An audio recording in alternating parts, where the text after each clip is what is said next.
ხვალ რუსთაველის გამზირზე მასშტაბური აქციაა დაგეგმილი. 8 აპრილს ფილარმონიიდან დაიწყება მედიის სოლიდარობის მარში, რომელიც რუსთაველის გამზირზე პარლამენტის წინ დასრულდება. მარშის მონაწილეები ქართული ოცნების პარლამენტის მიერ მიღებულ რეპრესიულ და მედიის შემზღუდავ კანონებს გააპროტესტებენ.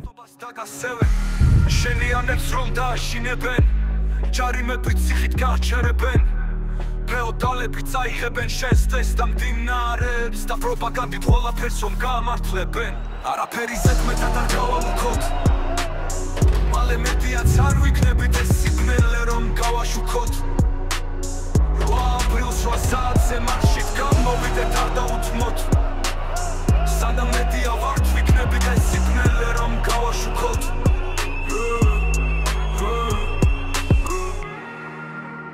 8 აპრილს პარლამენტის წინ შეიკრიბებიან სინდისის პატიმრების ოჯახის წევრებიც. ისინი შვილების გათავისუფლებასა და ახალი არჩევნების ჩატარებას მოითხოვენ. იმავე დღეს 9 აპრილს დაღუპულთა საპატივსაცემად პოლიტპატიმრების ოჯახის წევრები პარლამენტის წინ ღამეს გაათევენ.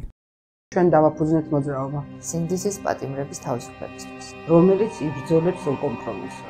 იბრძოლებს ჩვენი შვილების, კრების, ძმების და ჩვენი ქვეყნის თავისუფლებისთვის.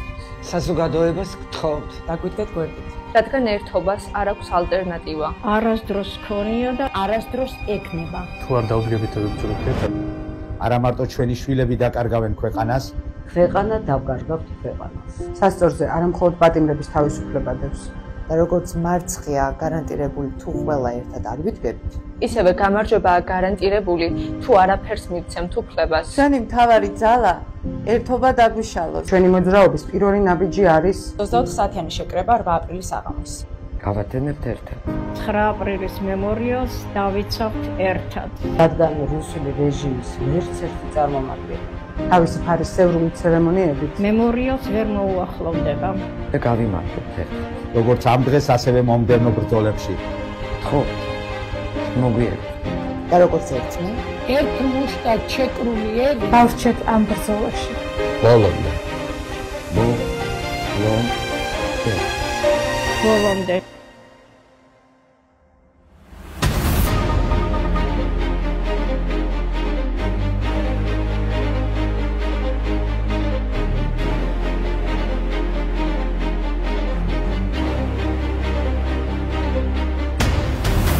თბილისში ხვალდაგეგმილ მასშტაბურ აქციას უერთდებიან სტუდენტებიც. მათ სპეციალური ვიდეო მიმართვა დღეს გაავრცელეს. სტუდენტები საღამოს 7 საათზე თესეუსთან შეიკრიბებიან და მსვლელობით რუსთაველის გამზირისკენ გაემართებიან. 9 აპრილი და 9 აპრილს მებრძოლი ადამიანების იდეოლოგია, მისწრაფებები, აზროვნება არის ჩემი კონსტიტუცია და ჩემი კანონმდებლობა. ძალიან ხშირად მახსენდება ის ახალგაზრდები, რომლებიც შეეწირნენ 9 აპრილის ბრძოლას საქართველოს დამოუკიდებლობისთვის და ძალიან ხშირად ვფიქრობ იმაზე, რომ არ მინდა დღეს ჩვენმა თაობამ, დღევანდელმა ახალგაზრდობამ მათ გავუცროთ იმედი. მაგრამ იმ დღით არ შეწყვეტილა ბრძოლა. დაიწყო ის, რაც ახლაც გრძელდება. ისევ ქუჩაში ვართ, ისევ იგივე სიტყვები, დამოუკიდებლობა, თავისუფლება. ამბობენ ისტორია მეორდება, როცა არ გახსოვს. მაგრამ ჩვენ ყველაფერი გვახსოვს და ვხედავთ, როგორ იმეორებს სისტემა თავის თავს. ამ ქვეყნის ისტორია, რაც მთელი ცხოვრება მესმის, არის თავისუფლებისთვის ბრძოლა. პატარა ქვეყანა ყოველთვის იბრძვის, რომ იყოს თავისუფალი.